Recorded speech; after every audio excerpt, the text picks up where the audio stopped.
Hello বন্ধুরা, দেখো আমরা ট্রেন থেকে নেমে পড়লাম। দুই দিকে ধান ক্ষেত আর মাঝখানে ট্রেন।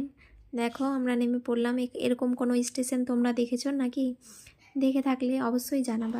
ট্রেন থেকে নেমেই আমরা দেখতে পেলাম স্টেশনটা কেমন, দিয়ে তারপর এই যে যাচ্ছি আমরা মায়ের দর্শন নিতে। এটা হচ্ছে আমাদের একটা ভাগ্যের কথা। যাই হোক, চলে আসলাম। এই মা খুব জাগ্রত, মার কাছে যা চাওয়া যায় তাই নাকি পাওয়া যায়, তবে মন থেকে চাইতে হবে সবাই বলে। আমারও বিশ্বাস।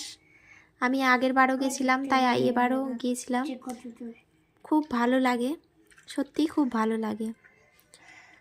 যারা দেখোনি তারাও দেখে নাও। এরপর আমরা পৌঁছে গেলাম আমাদের যেটা মেন উদ্দেশ্য, মার পুজো দেওয়া। দিয়ে পৌঁছে আমরা পুজো দিলাম। পুজো দেওয়ার পর